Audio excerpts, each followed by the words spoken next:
Yang kami hormati Ketua Umum ALFI, Bapak Yuki Nugrahawan Hanafi, yang saya hormati Ketua Umum ALI, Bapak Mahendra Yanto, yang kami hormati Kepala Badan Logistik dan Rantai Pasok Kadin Indonesia, yang saya hormati Senior Private Sector Export SPC International, yang kami hormati perwakilan Kementerian dan Lembaga Pemerintah Daerah, Dunia Usaha, sini juga ada Pak Hari, Pak Presiden Dinapa, Pak Herman, para akademisi, media, dan unsur masyarakat lainnya, serta seluruh hadirin yang berbahagia. Assalamualaikum warahmatullahi wabarakatuh. Shalom, Om Swastiastu, Namo Buddhaya, salam kebajikan. Selamat pagi Bapak dan Ibu sekalian, salam sejahtera dan salam sehat untuk kita semua.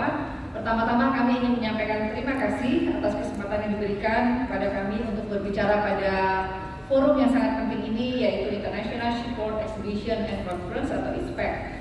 Pada kesempatan ini kami ingin menyampaikan juga selamat Hari Maritim Nasional yang kita peringati pada tanggal 23 September 2022. Bapak dan Ibu sekalian, kita tahu konsep negara maritim adalah negara yang mampu memanfaatkan wilayah laut sebagai unsur pengembangan kekuatan geopolitik, kekuatan militer, kekuatan ekonomi, dan juga kekuatan budaya bahari. Tentunya untuk mewujudkan keempat kekuatan tersebut, kita sebagai negara kepulauan membutuhkan banyak sekali dukungan. Tidak hanya sumber daya manusia, namun juga sains dan teknologi serta industri dan manufacturing maritim untuk mewujudkan keempat kekuatan, yaitu geopolitik, militer, ekonomi, dan juga bahari. Indonesia saat ini telah menyusun visi Indonesia 2045, yaitu proyeksi yang pada saat Indonesia merayakan 100 tahun kemerdekaannya, Indonesia akan menjadi 5 besar negara berpendapatan tinggi. Diperkirakan Indonesia saat itu PDB-nya di atas 23.000. Jumlah penduduknya masih juga menjadi yang terbesar, dan pada saat itu kita mengharapkan terbangun ekonomi maritim serta peradaban maritim yang kuat. Next slide. Yang dimaksud sebagai peradaban maritim tentunya terbentuk dari kualitas sumber daya manusia, maritim yang unggul, menguasai inovasi teknologi kemaritiman, dan budaya maritim yang kuat sebagai basis peradaban bahari.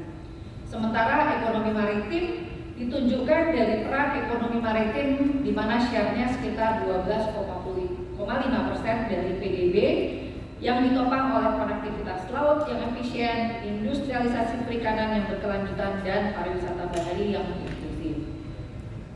Lanjut saja. Nah, Bapak dan Ibu sekalian, tentunya visi 2045 kita perlu upayakan karena sejumlah tantangan kita hadapi saat ini.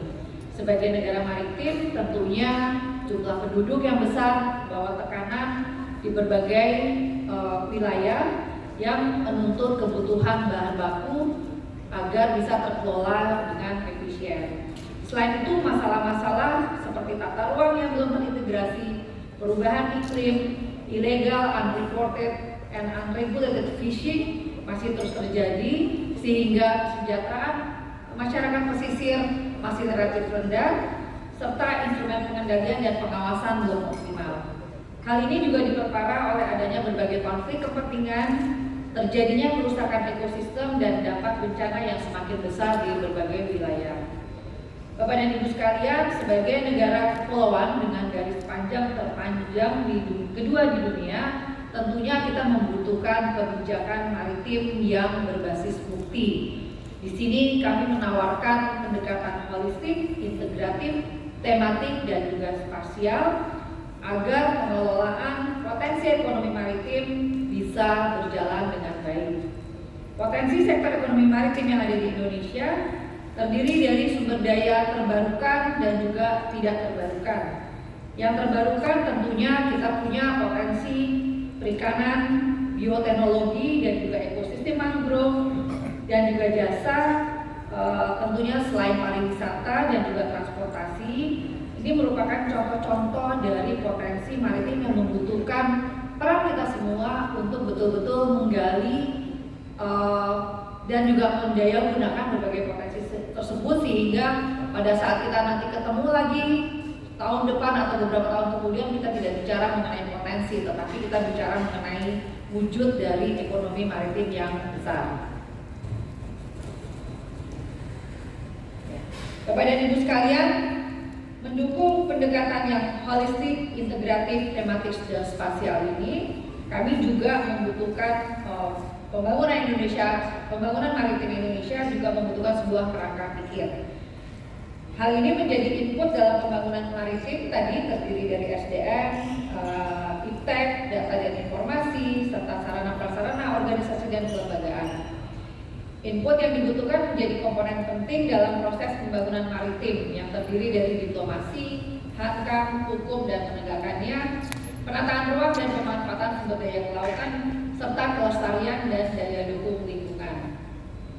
Bapak dan Ibu sekalian, penataan ruang sangat penting agar sumber daya laut yang tadi potensinya sangat besar, baik di permukaan maupun dasar laut, bisa kita kelola secara optimal untuk mendukung pengembangan industri kemaritiman, serta tentunya membawa kemanfaatan bagi kesejahteraan nelayan, perluasan lapangan pekerjaan, dan juga peningkatan kualitas lingkungan hidup.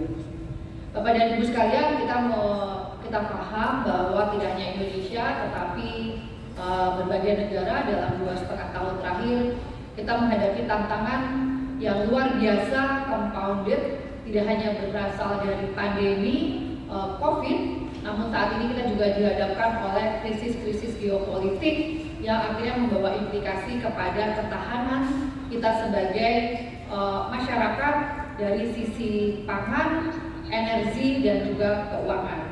Oleh sebab itu, pemerintah juga menyiapkan 6 game changer untuk kita mewujudkan transformasi ekonomi agar kita bisa build back better. Artinya kita bisa pulih dan membangun resiliensi agar lebih kuat, tangguh terhadap berbagai guncangan ke depan yang bisa jadi lebih besar dari yang kita alami saat ini. Transformasi ekonomi membutuhkan transformasi kultural dan juga struktural. Ada 3 tahap. Yang pertama adalah bagaimana kita mentransform, merubah cara pandang dan paradigma terhadap laut dan memposisikannya sebagai halaman terdepan dan wilayah kedaulatan yang harus dijaga secara maksimal. Transformasi kedua adalah transformasi ekonomi untuk mewujudkan laut sebagai sumber kemakmuran bangsa dan kesejahteraan rakyat agar bisa dikelola secara lestari dan adil. 6 game changer yang tadi kami sebutkan terdiri dari sumber daya manusia yang kompetitif, kemudian produktivitas dari sektor-sektor utamanya terkait industri.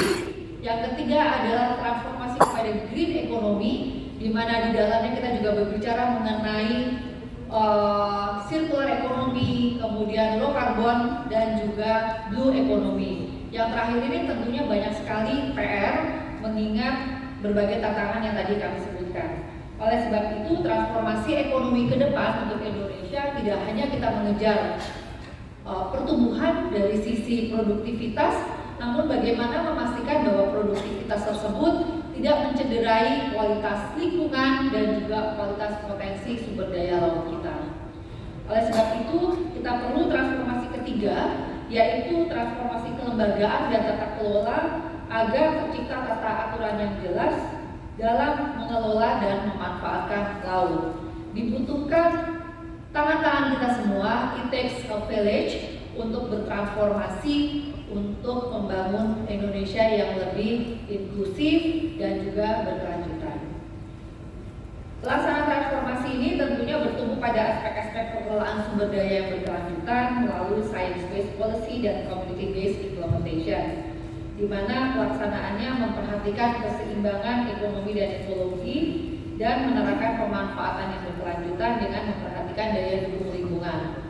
Tahun ini Bapak dan Ibu sekalian, sebagai informasi, kita merayakan 50 tahun dari pendekatan limit to growth, di mana konsep bahwa ada batas carrying capacity dari bumi yang kita tinggali. Oleh sebab itu, berbagai perhitungan telah dilakukan apabila kita tidak secara bijaksana mengelola berbagai sumber daya yang ada, belum sampai berakhir zaman yang ada, dunia sudah kehabisan sumber daya. Ya, tentunya kita tidak ingin Indonesia tidak ada hanya karena sumber daya tidak terkelola dengan baik. Oleh sebab itu, berbagai komitmen global pemerintah sudah masuk menyepakati untuk memenuhi berbagai komitmen global, antara lain pada tahun 2030 di mana tidak sampai 1 dekade, 8 tahun tersisa untuk mencapai prinsip-prinsip pembangunan yang berkelanjutan, menyeimbangkan produktivitas untuk mewujudkan kesejahteraan dengan kualitas people dan juga planet, tentu melalui partnership dan juga kedamaian. Selain itu, kita juga dituntut untuk mewujudkan net zero emission by 2050 melalui sejumlah protokol, ada protokol Kyoto dan sebagainya, termasuk Paris Declaration, yang tentunya bukan hanya tugas dari 1-2 kementerian, tetapi membutuhkan kerja kita semua.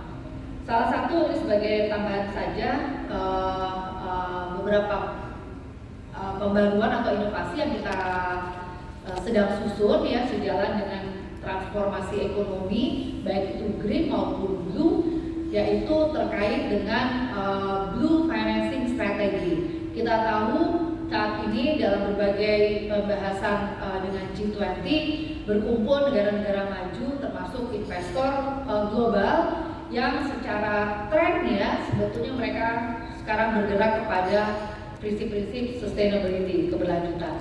Nah, Indonesia tentunya tidak boleh kalah untuk membangun berbagai instrumen pendanaan agar kolaborasi lintas negara, baik itu untuk investasi, untuk transformasi green yang didukung oleh teknologi dan juga green job bisa betul-betul diwujudkan.